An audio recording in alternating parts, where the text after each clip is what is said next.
Burj খলিফার একেবারে উপরে এই যে লাঠির মতো অংশটা দেখতে পাচ্ছেন, এখানে না তো কোনো ঘর রয়েছে, না কোনো সাধারণ মানুষকে এখানে উঠতে দেয়া হয়। কিন্তু এই ছোট্ট লাঠির মতো অংশটা এতটাই গুরুত্বপূর্ণ যে এটা যদি না থাকে তাহলে গোটা বুর্জ খলিফাটাই হয়তো ভেঙে পড়তে পারে, যেজন্য ইঞ্জিনিয়াররা এটাকে বিল্ডিং এর সাথে লাগাতে বাধ্য হয়েছিল।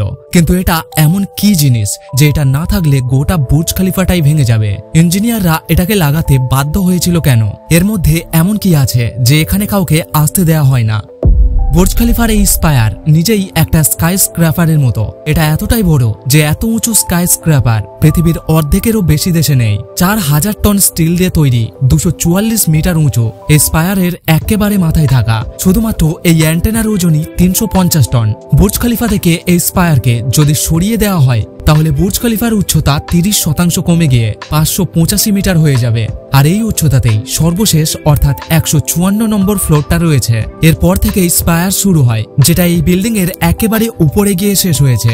এতে 155 থেকে 163 ফ্লোর পর্যন্ত তৈরি করা হয়েছে। কিন্তু এই ফ্লোরগুলোতে থাকা কোনোভাবেই সম্ভব নয়, কারণ উপরে প্রচন্ড গতিতে হাওয়া হওয়ার জন্য গোটা স্পায়ার 6 ফুট পর্যন্ত হেলে যায়। তবে এটা এর কোনো ফল্ট নয়। এই স্পায়ারের দোলা খাওয়াটা এর একটা অ্যাডভান্স ফিচার। দুবাই এমন একটা জায়গাতে রয়েছে যে এরা একদিকে আরব উপসাগর এবং অন্যদিকে ওমান উপসাগর রয়েছে, যেজন্য সমুদ্রের ঝোড়ো হাওয়া সবসময়ই আরবের উপর দিয়ে বয়ে যায়। যে উঁচুতে বুর্জ খলিফার মাথাটা রয়েছে সেখানে এই ঝড়ের গতিবেগ সহজেই ঘন্টায় 240 কিলোমিটারে পৌঁছে যায়। এই ভয়ঙ্কর হাওয়ার চাপকে এই স্পায়ার নিজের মধ্যে অ্যাবজর্ব করে নেয়। নিজে 6 ফুট পর্যন্ত হেলে গিয়ে নিচে থাকা 154টা ফ্লোরকে সুরক্ষিত রাখে।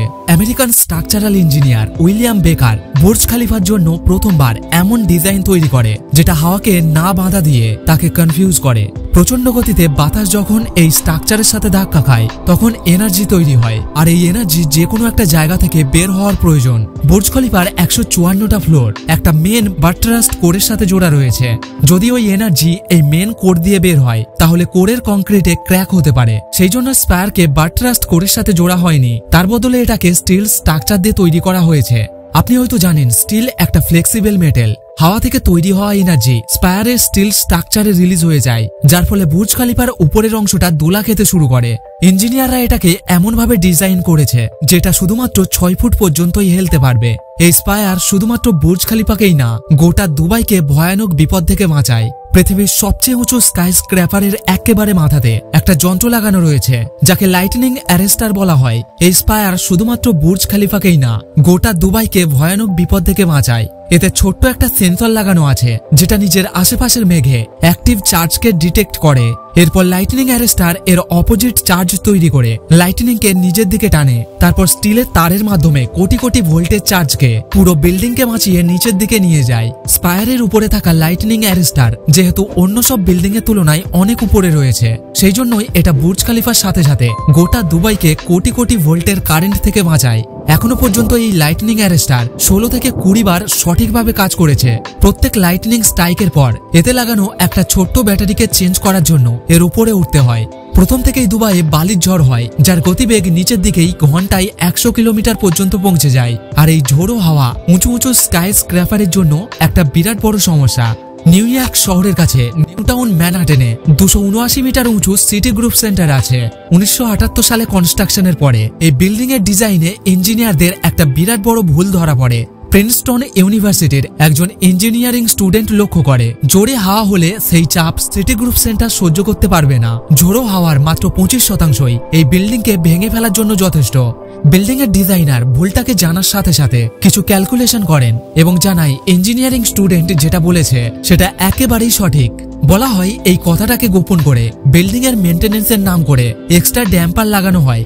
এই বিষয়টাকে বহু বছর ধরে গোপন করা হয়েছিল। ঝোড়ো হাওয়া যখনই কোনো বিল্ডিং এর সাথে ধাক্কা খায় তখন এই বিল্ডিং এর ব্যাক সাইডে ভোর্টিসিস বা হাওয়ার ঘূর্ণি তৈরি হয়। এই ছোট ছোট হাওয়ার ঘূর্ণি বিল্ডিংকে সাইডের দিক থেকে হেলিয়ে দেয়।